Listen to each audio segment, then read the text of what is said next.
Marriage can sometimes be like modern art. A big, bold, beautiful mess.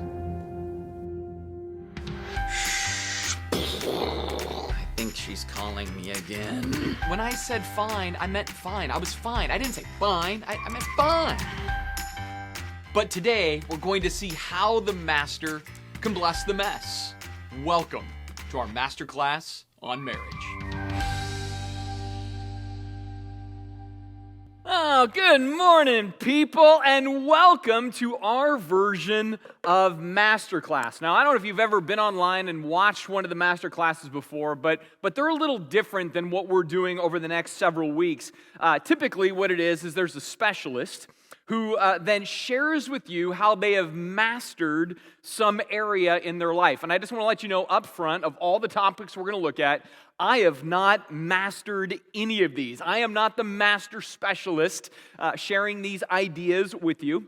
Rather, what we're trying to do is acknowledge that Jesus is the master. His book gives a master template for dealing with the things in life. Now, if you are maybe new with us today, or maybe you are checking us out for maybe one of the first times, or watching online or whatever else, I want to say, hey, I am really glad you're here. And my heart over the next several weeks, if you continue to come and to listen and to check it out, is to see what makes us tick and why we say things like we believe life is better with Jesus, and we believe that the Bible is useful for practical things in life. Because one of the things that I am committed to, and I really believe deeply, is that the Bible is not simply a book that's good for our inner spiritual development, but I believe it gives wisdom and insight and guidance for the everyday features of life. And so we're going to try to find out how Jesus and his book gives really some great insight and investigation in how to master some of the different areas of our life. And today, we're going to start this whole series looking at marriage, all right? And as we do so, I want to acknowledge up front that there's going to be some of you that say, man, Matt, I don't know why I came today because, dude, I'm not married, right? Like, you're starting at a place that isn't me. And here's what I would say. Well, you may not be married, but one day you might find yourself in a married relationship, and so you can learn a few things. Now, let's say you don't ever end up getting married. It's just not your thing. You're not led that direction. But I guarantee you, you will have friends in your life who are married and will come and talk to you specifically because you're not, all right?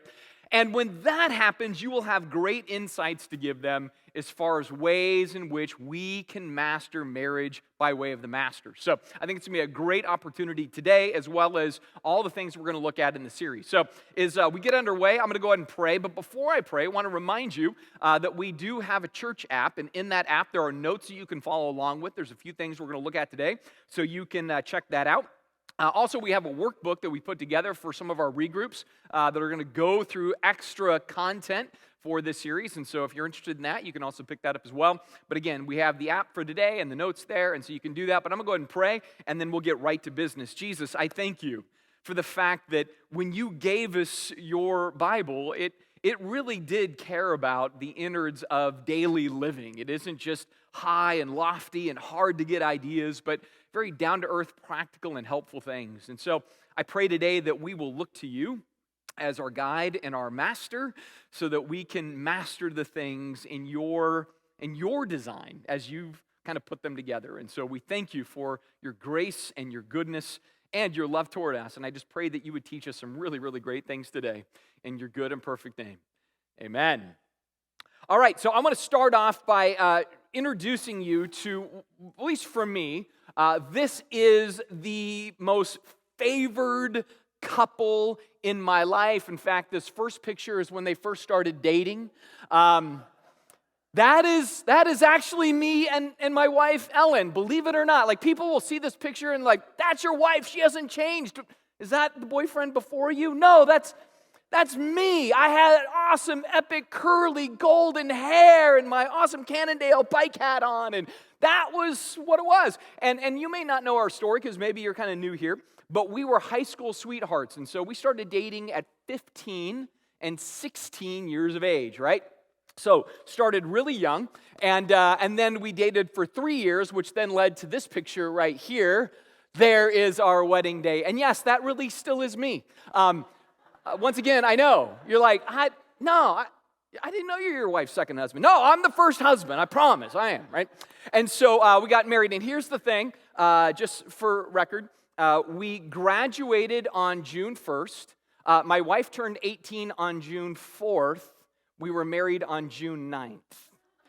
And there was not a baby 6 months after that. I would like to say for the record, all right?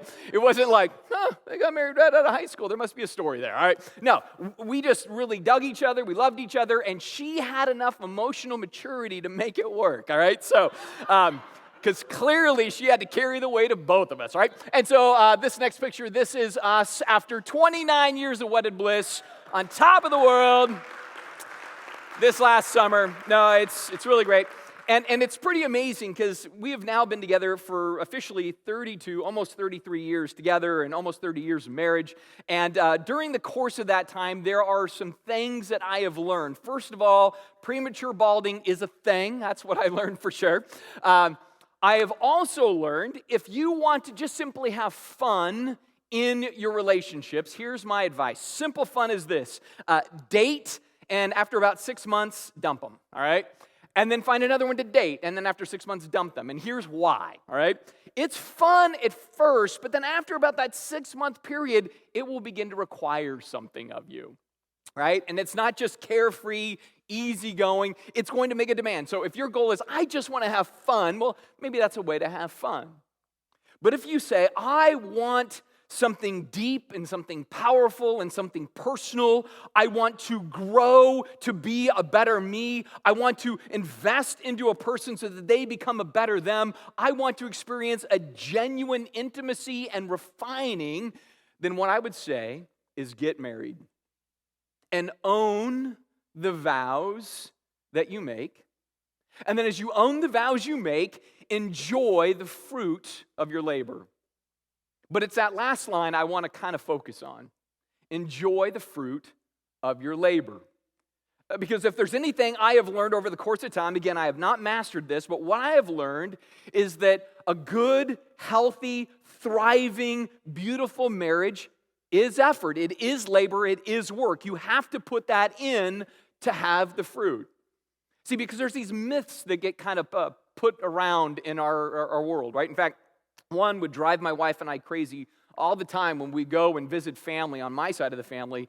They would look at Ellen and I and say, well, you guys just got lucky, right? That's why you have a good marriage. You got lucky. And every time we just wanted to throat punch people because we're like, right, we're just lucky, honey. You know what? All of that effort and time and sometimes those frustrations, we have to work through issues and we have disagreements and we have to solve them. Lucky, right? Like, not luck. It's just not luck. And so it's a silly idea and it would just drive us nuts all the time. Or the other one that people would say is, well, you just have to pick the right person. Find the right person. And where that one is odd to me is I'm like, well, they might be the right person today, right?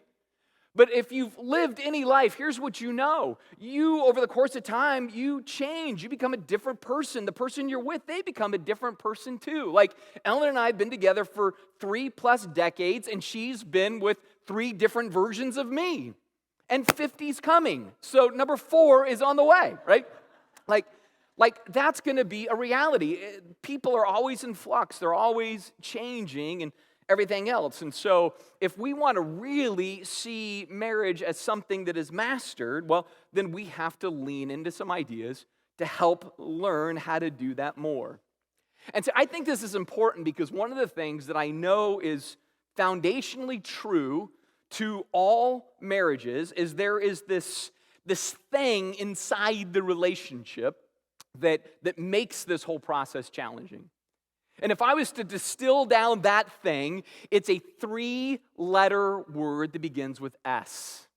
It is the word sin. Now, some of you were thinking sex. We know where your minds were, ladies. All right, so, right? No, here's the thing. You're like, wow, it's going to get them in trouble later. All right, so, but this is the word. Now, here's the thing about this word. Like, some of it's like a trigger word, maybe, depending on how you grew up, right? And you go, oh, man, there's that sin word. Here's a pastor talking sin. Here it comes, right? Well, let me help us again. I give this definition often because it is the definition. Sin means one of 2 things. It's either to miss a goal that is set, or to cross a line that is established, right? So, miss a goal, cross a line, which in the context of marriage means pretty much every Tuesday, all right? Because here's what it is. When we were married, like I did 2 weddings this week, and at both weddings, there's the same process. It's the process that every one of us goes through when we get married. We stand in front of a pastor or a priest or a justice of the peace, whatever it is, and we give vows. And we say, I promise, I vow, I swear to love, to honor, and to cherish. And here's in what conditions. When we're sick and when we're healthy. When we're rich and when we're poor. When times are good or times are bad, and it's that giddy moment where you're there in your dress and your tux and you're like, I promise, I just love you so much. I'm going to be there all the time in every way, right? And I'm never going to go against this, right? So what we do on that day is we set lines and establish goals. And unequivocally, this is what I will do. And then within, 8 hours, 10 hours, maybe 12 hours, they're already starting to fall apart a little bit, right? And suddenly it's, well, love, honor, and cherish for better or worse, unless worse is really worse. Or I'm going to love, honor, and cherish provided that I feel like you're loving and honoring and cherishing, but if I don't feel you are, then I'm going to be guarded, and I might pull away to kind of punish you for you're not. And this is what begins to happen. In fact, there's oftentimes in weddings when I do them, that I almost want to stop with the vows and just be like, here's what we should probably say. I'm going to do my best, but I'm going to struggle sometimes. And I'm going to struggle sometimes because of this idea that we miss marks and we cross lines. Because we struggle with this problem of sin. And it's weird to us too, because we're like, man, why do we struggle with these things so much? Because those vows are pretty cool, right? I mean, I think all of us were like, man, I want to be loving, I want to honor people, I want to cherish. So why are they so difficult?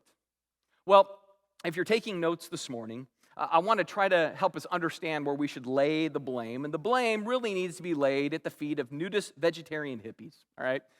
They are the ones to blame. Now, I have nothing against all of these labels, actually. I want you to know that because the Bible opens up with a wedding, and it's nudist vegetarian hippies. Let me go ahead and unpack this for you. In Genesis 1, it's like Google Earth, all right? And it's high orbit, and it shows us kind of a big idea of marriage. And then when we get to chapter 2, it's going to drill down into what you do with Google Earth when you're like, I wonder what my neighbor's backyard looks like. And you click down, and you do that. So that's kind of what happens between Genesis 1 and Genesis 2. So Genesis 1 opens up.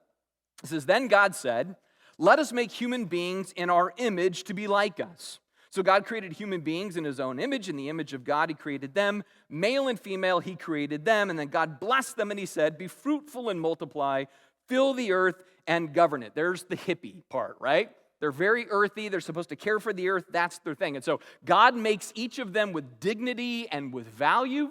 God then binds them together in a collective. And then from that, he says, I have created you, so you go and create. In fact, I think that's one of the most interesting things, that the very first command in all the Bible is get busy, right? That's the first commandment in the whole Bible. Go make babies. So they have this thing that they're supposed to do, right? But then you get to chapter 2, and it takes the idea of chapter 1 and drills it down. So then the Lord planted a garden in Eden, right? There's the vegetarian part now, in the east, and he placed the man that he had made in the garden. But then the Lord God said, it's not good for the man to be alone, so I will make him a helper who is just right for him. Right? So there's this customization that's going to be taking place where it's like, he is awesome but incomplete, and I'm going to make a helper who is awesome but incomplete, but the two of them together are going to have a sense of completeness, and so that becomes the objective. So it says, then the Lord God caused the man to fall into a deep sleep, and while he slept, the Lord took out one of the man's ribs, closed up the opening, and then the Lord God made a woman from the rib, and he brought her to the man. And then the man woke up and he said, at last, finally, I've been eating out of cans and it's been terrible. So the man exclaimed, at last, this is one who is bone of my bone and flesh of my flesh. And so she will be called, whoa, man, because she was taken from the man. This explains why a man leaves his father and mother and is joined to his wife, and the two are united into one. So what you have at the beginning is a prototype. right? So they're blessed by God, they're designed as complement according to God, and then they're united in oneness by God. And then you see something that's strange in verse 25. It says, now the man and his wife were both naked, nudist, vegetarian, hippies. Now you see why it all comes together. The man and his wife were both naked, but they felt no shame, right? And this is a weird one because people are like, I don't want to think about my great-great-great-great-great-grandparents naked. Why is that there, right? Here's why it's there. It's like a euphemism. And it's like trying to describe the nature of their relationship. And what it's saying is that first couple, there was no boundaries between them. They had not kind of layered up with self-protection. They did not have baggage in their life that made them guarded toward one another. It wasn't like they're like, man, I want to lean into you, but I also have to protect me. And there's some things about me you don't want to know. There's some things I tend to hide. There was some shame, some guilt, some frustration, some fears, whatever. Like none of that was there. That's what that little phrase is trying to capture. When you're naked and not ashamed, it's just like there's nothing to shove in the background and pretend like it's not there. It was just a bliss between the two, right? And so emotionally and spiritually, psychologically, they were uncluttered, right? They were together. They were unified in the truest sense, open and pure and honest.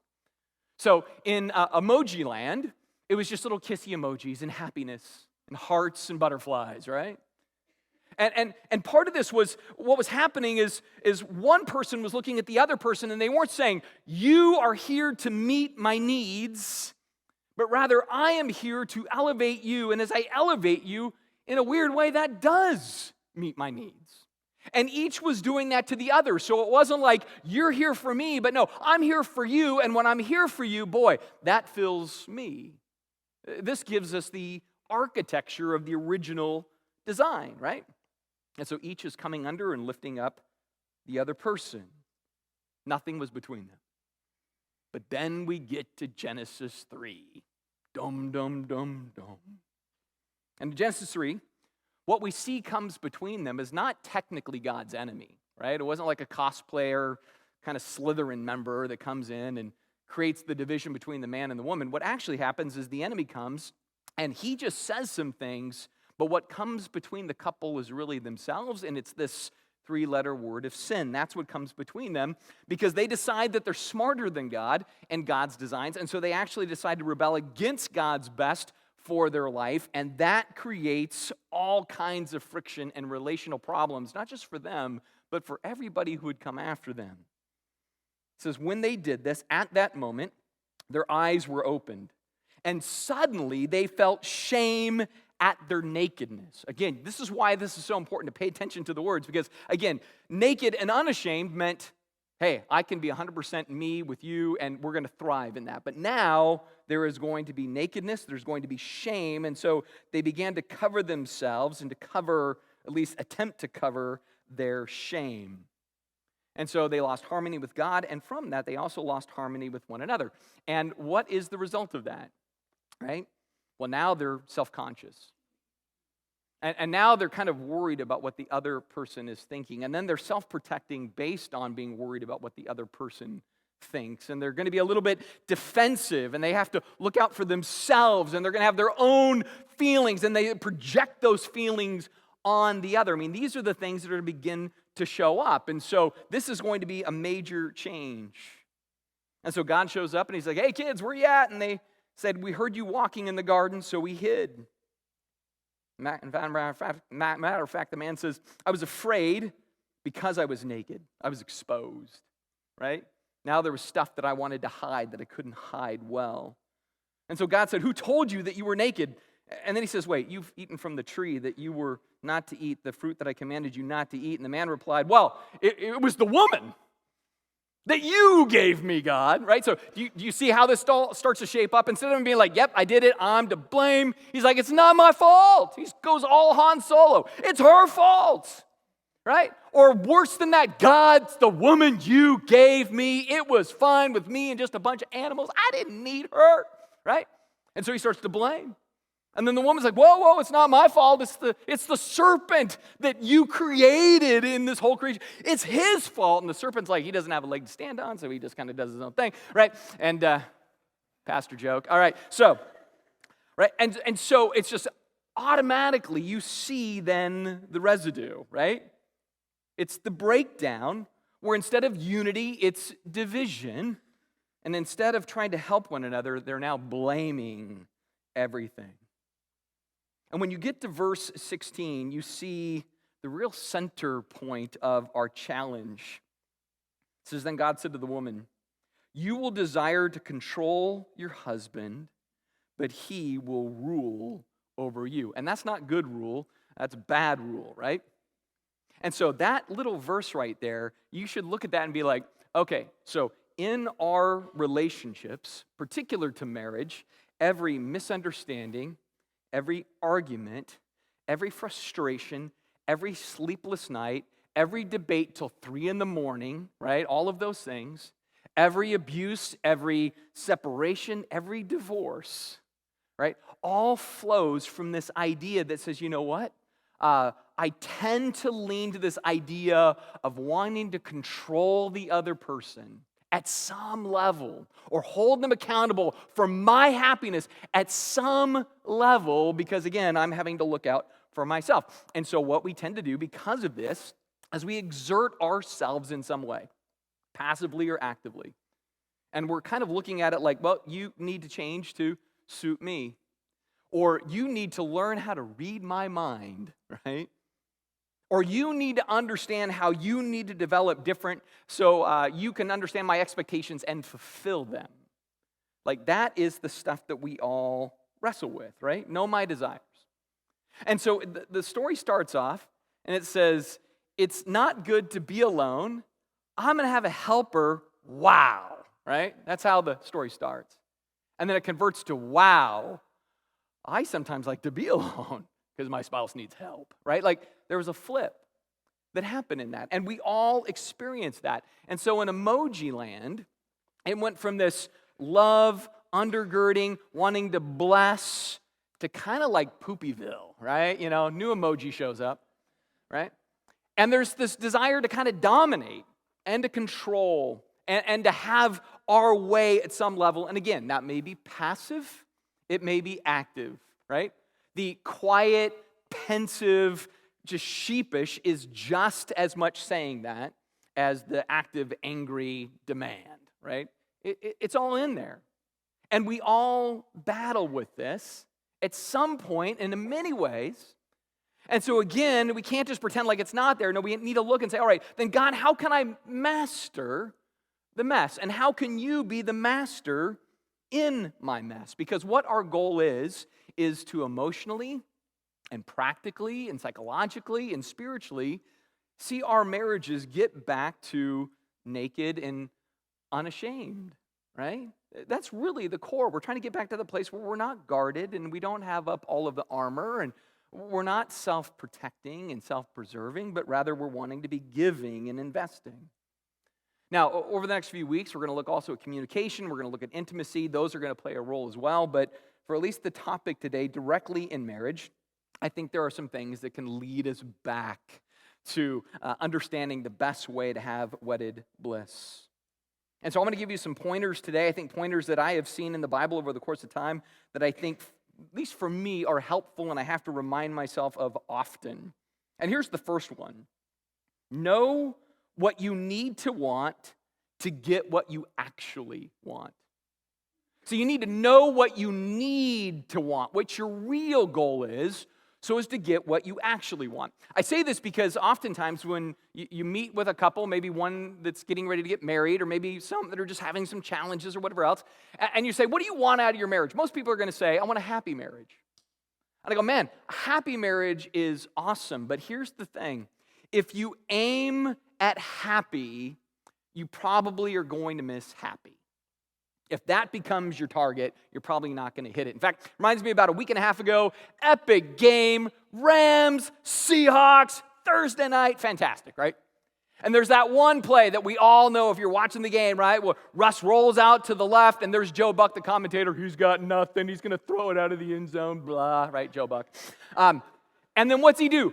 Bombs it down. There's Tyler Lockett, tiptoes onto the line, and catches the ball. Unbelievable play, right? Here's the secret to that. Russ wasn't throwing it at Lockett where Lockett was. He was throwing it to where Lockett was going to be, right? If he just threw it at Tyler, out the back of the end zone, nothing, right? And it's the same with marriage, and it's the same with what we really need to seek. If you say, I'm just going to aim at happy, and you throw it happy, you're going to miss that there's something just past that is more important than happy. But if you target that, it's going to get to what you really want. Now, part of the reason I say that happy isn't the target is because happy is an emotion. And it's pretty tough to anchor life's most important things to an emotion because emotions are kind of fleeting and challenging and they can kind of flutter away on you or whatever else. And so happy isn't the core of what we want to build around. What is the core? Well, I see this in the words of Jesus reiterating something we read back in Genesis. He says, haven't you read in the scriptures that from the beginning they record that God made them male and female? And he said, this explains why a man leaves his father and mother and is joined to his wife, and the two are united. They're united into one. Since they are no longer two but one, let no one split apart what God has joined together. The lesson here is that happiness happens when unity happens. I think we tend to think, well, once we're happy, then we'll be unified. No. Once we're unified, then we can be happy. Because I'll use my own marriage as an example. There are different times over the course of 29 years where Ellen and I feel disconnected, right? And so she's kind of doing her thing and I'm doing my thing, and you know how that starts to feel, right? And there's just little things that are going on, and you just know that the wheels on the wedlock wagon are wobbly, right? You know that feel. And in those times, you know what's not going to solve it? A date at Chuck E. Cheese, right? That's not going to fix it. A new job's not going to fix it. A fun trip's not going to fix it. Having a baby's not going to fix it. Like getting more money's not going to fix it. Fun things aren't going to fix it. They're just going to kick the can down the road a little bit, maybe. Because what's true is unity is the thing that's going to bring about what you most want, right? And so you have to begin to work toward that unity. You have to do the homework to bring harmony again. And so it's things like this. It's like saying, you know what? We're going to sit down right now, and we're going to be vulnerable with each other. Like, we're going to actually admit, like, we're kind of hurting. So we're going to be vulnerable, and then we're going to be in that, we're going to be open. And in the openness, we're going to be intentional about what we're trying to accomplish here. As you share things with me, I'm going to believe the best versus believe the worst. I'm going to try to reason versus react or respond. I want to do this because I want to get things back on track more than I want to simply get things off my chest. That's a very big difference. Because it's easy when you feel wounded and hurt to just then want to almost inflict the same because you're hurt and you're wounded. But again, unity says, no, I want to fight for that which actually is going to make me most happy in the end, which is to be most unified with this person. And that is a labor which, if you make the investment, can produce the fruits. In fact, Psalm 133 says, how good and pleasant it is when God's people live together in unity, right? And so that becomes our goal. So even as we're in whatever stage of our marital relationship, we have to remember every day when we get up, what's the goal? Is it to be happy, to make it easy? No, it's to say, I got to figure out how to be unified and connected with this person. And sometimes that's hard because I'm still dealing with the fact that I am covered and I threw on fig leaves and I've got some nakedness and shame that I have to address in my own life if I'm going to connect with another person who has the same challenges in their life. And so unity is really the target and the goal. Now, with that, you say, all right, Pastor Smarty Pants, how do you do that, right? I got it. Unity is important. How do we begin to address that? Well, that's the second thing in your notes. Embrace friction as your friend. Embrace friction as your friend. So, those times where you feel the distance, you feel the frustration, maybe it's silence again, or one-word answers like fine, okay, sure, right? Punctuation, right? Like those kinds of times. Or there's just, again, that stuff where you just know, like, man, the vibe is not good. I got in the car and I could feel it. I slid into bed, I could feel it, right? All those times when you sense those things, you know what that is? It's this next picture. It's every light on the dash, right? That's what you want to understand. You're like, man, everything's flashing at me. It's like the battery light, the oil light, the check engine light, everything's flashing. And here's the thing about that. If that's happening, here's what's not going to serve you well. I'm just going to keep driving, right? That won't serve, but that's what we do with our marriages. Like, wow, this is getting funky, it's getting weird, we're sort of debating, we're fighting, we're arguing. Oh, just keep driving, right? Don't keep driving.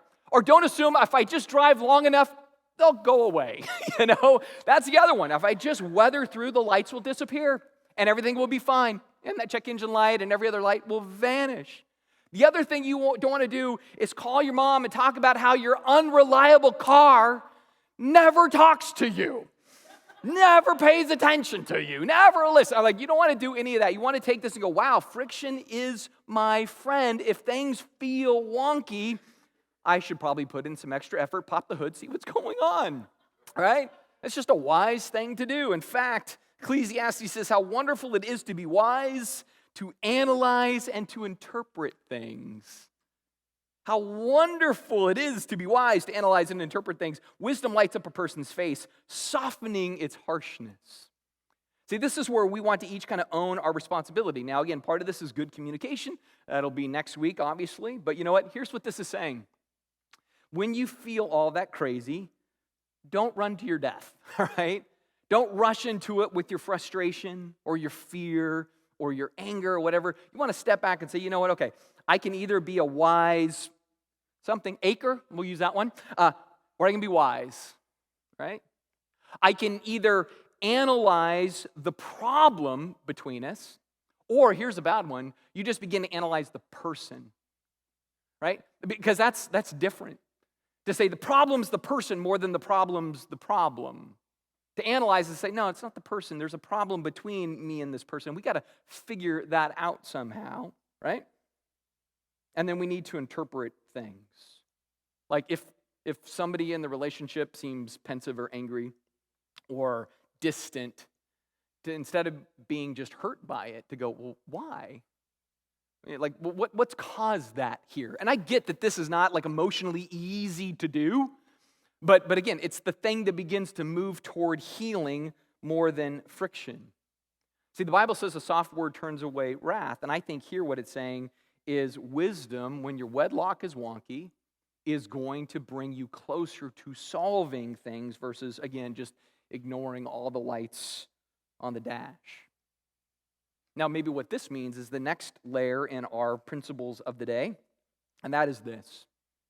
To really see something different in your relationship, you need to be the change you want versus wanting the other person to change. You must be the person that says, you know what? I need to do some work. Because there's this thing I think we sometimes struggle with, I know I even struggle with in marriage, which is we tend to have this sentence with a fill in the blank, which is, my marriage will be happy when they, and then we have something in the blank, right? When they pursue me, when they listen to me, when they date me, when they, whatever, that's what we tend to do. The more pertinent thing for us to want to do is, my marriage will be happier when I, and then we fill in that blank. Where we get back to Genesis, which was the giving ourselves away to the other more than wanting the other to give me something for myself. In fact, in counseling, when Ellen and I meet with people to coach or whatever else, we talk about the fact that if there's things that we're dealing with in a relationship, we tell one person, this is what you're supposed to do, and then we tell the other person, this is what you're supposed to do. What we never do is tell this person, you know, that's what your spouse should do. And that's what your spouse should do. We don't do that. And you know why we don't do that? Because if they're already spun up, that becomes ammunition, right? You know what your spouse should do? And they go, that's right, that's what you should do, right? And it becomes ammo. We don't want to do that. We want to give tools. And so the tools are just, hey, this is a great way for you to contribute. This is a great way for you to contribute. You can take ownership of these things where you're being self-defensive or protective, and you are doing the same, and this is what you can work on. Like, that's the way to do it, because we should all be looking and saying, man, how can I level up? How can I give more into this? How can I be exactly what God wants me to be? I can't control the other person, right? That's the other part. Can't control anybody, but I can control my behavior and my attitudes and my actions, and so what do I need to do, right?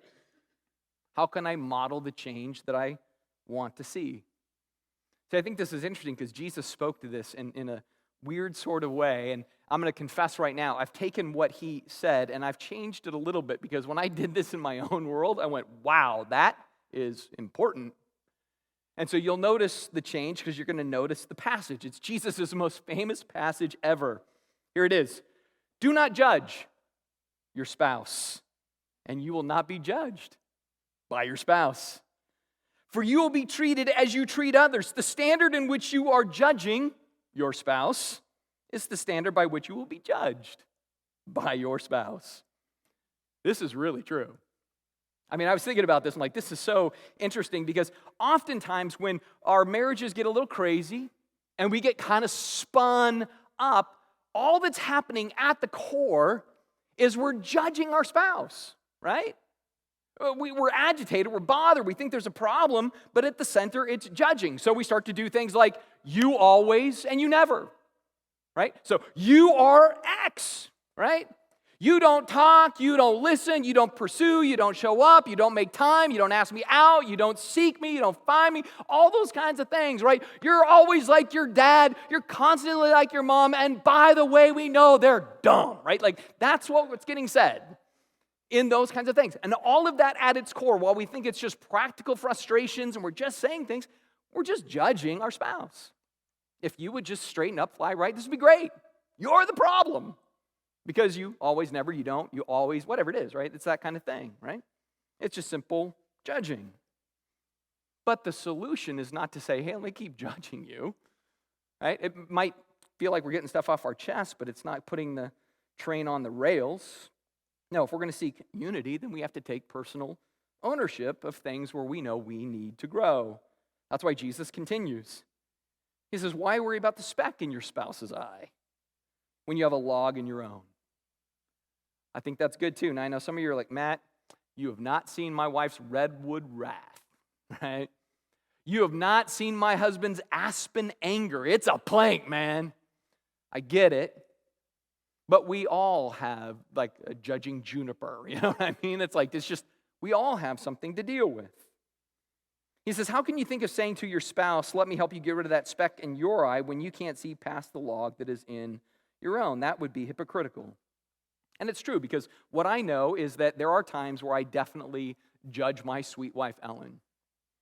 And it's like, oh, she shouldn't do this, she should do that, she reacts this way, I want her to react that way. And you know, when that happens and I have that judgmental spirit, I am the least qualified to try to help. Because I'm blinded by my selfishness. I'm blinded by my judgment. And this is why Jesus says, first get rid of the log out of your own eye, then you will see well enough to deal with the speck in your spouse's eye. Because now it's not going to be about how they're not meeting my needs, but because I've kind of cleared out all of my self-interest, then I can really lean in as somebody helpful that loves them and can help them if there is some area to deal with. But it's not because I'm reacting. It's because I'm caring. I'm not coming in with a hammer. I'm coming in with those tweezers and very carefully wanting to get into a sensitive spot and lovingly and compassionately try to see it extracted from their life because I care more than because I'm frustrated. And so Jesus says great things to us about not judging, and so we can retire the retaliation and refresh the relationship. Maybe to do this takes the next layer in our principles of the day, and that is to love in a way that expresses the verb to experience the noun. Love in such a way that expresses the verb to experience the noun. Just as unity is the route to happiness, so too doing love is the route to feeling love. And this is important because when our relationships first kind of start, kind of the first phase is just attraction. And that's easy. Like, wow, I find you attractive. That took no work, right? Barely burned a calorie, feeling like you're awesome. That's easy. Then the second layer is kind of that kind of affinity stage where it's like, wow, we're hanging out together. We like the same things. We do the same hobbies. We have the same interests. We watch the same Netflix shows. This is great. But there's more investment that you have to have there. But then finally, you move into that stage where one of you gets enough courage to say, okay, I'm going to say it. I love you, right? And you say that not sure if they're going to reciprocate or they're going to friend zone you. You don't know what's going to happen next, but then they say, I love you too, right? And then you begin to move into this whole new arena, right? And sometimes from that we say, well, we fell in love. And I go, well, falling in love isn't the same as true love because falling in love is just gravity doing the work again, right? You just fall into it. But true love is that decision, that commitment, that dedication that says, I'm going to do love even when sometimes I don't feel love, because I believe in doing the love, in time, it can swing into feeling the love, right? We see a great illustration of love does in 1 Corinthians chapter 13. It's very popular. Maybe a lot of you had this read at your wedding. But when I look at this, I think it's important to read it in such a way where, first of all, you don't nudge your spouse and be like, yeah, pay attention right now, right? Don't project it.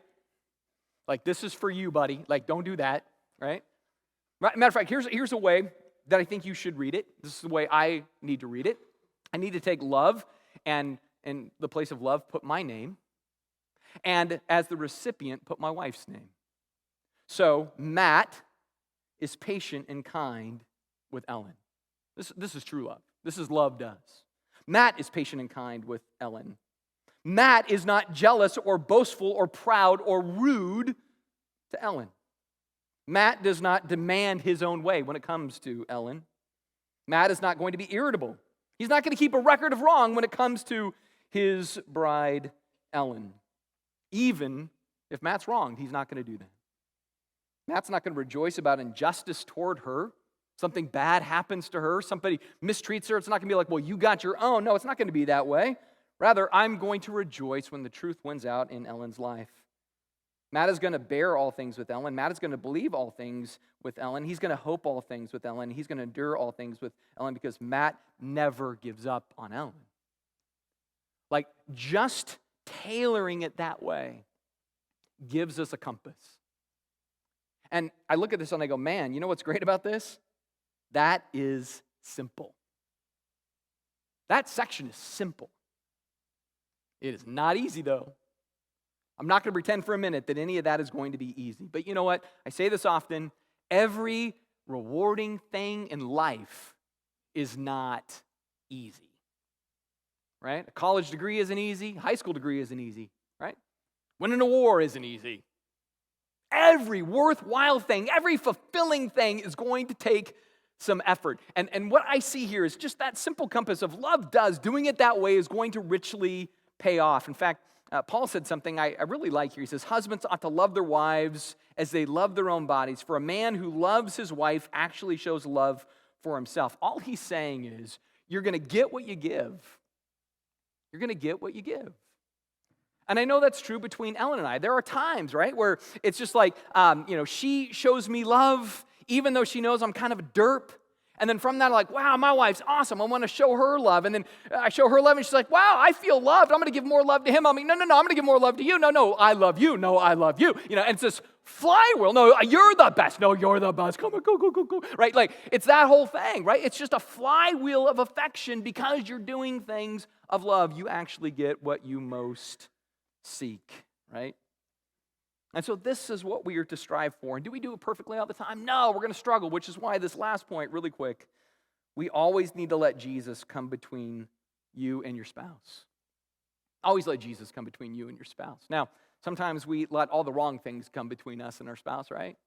Job, another person, money, worry, kids. Don't let your kids come between you and your spouse because one day they're going to leave your old wrinkly butts and you're going to just be the two of you. And if they were between you, you're going to have to figure out how to then reclose the gap. So you don't want your kids between the two of you, but you do want Jesus between the two of you. And what I mean by that is let Jesus be the filter, right? In Philippians chapter 2, it says, don't be selfish. Don't try to impress others. Be humble, thinking of others as better than yourselves. Don't look out only for your own interest, but take interest in others too. You must have the same attitude that Christ Jesus had. I mean, just that alone gives us guidance, right? Gives us guidance. So I want Jesus between Ellen and I. So if I'm starting to get a little frustrated or whatever else, I can run it by Jesus. Hey, Jesus, all right, you're the filter here. I was just thinking I should say this. He's like, oh, bro, don't do that, right? You don't want to say that, right? And even if it's really bad, like, Jesus, you don't understand. Like, we are at such odds right now. They're like my enemy. And he's like, oh, they're your enemy. Well, guess what? Then you get to do good to them, pray for them, right? Because Jesus told us how to treat enemies. He said, love them, right? So, like, all these things, we just run it through the filter that is Jesus and be like, yeah, you don't want to do this. You want to do it like I told you to do it because that's at least going to be better for you. You can't change the other person, but you can be what you're supposed to be. Let Jesus be the filter between the two of you. And so I leave you with a homework assignment for the day. And the homework assignment is a choose your own adventure, all right? There was different things we highlighted, and here's what I know. Every marriage has room to improve. And every person in a marriage has room to grow. And so just look at what's that thing from today where you go, I'm going to target that for the next 7 weeks. The rest of the series, I'm going to target that. I'm going to just do love. Love does, I'm going to do love. Or I'm going to choose to be the change versus wanting the other person to change. Or I'm going to let Jesus be the filter. I don't know what it is, but find that thing and just hone in on that thing and trust Jesus to be the master who masters your marriage. Let's go ahead and pray together. Jesus, I thank you for your word and for your grace and for your wisdom and the fact that the Bible is practical. And I pray that we don't leave here with guilt and shame, rather with hope and a sense of guidance and reminder, and for all of us to seek that true unity that you can forge so that we can have the true happiness that we all seek. But we will do it in your ways and with your wisdom. We love you and thank you in your name. Amen.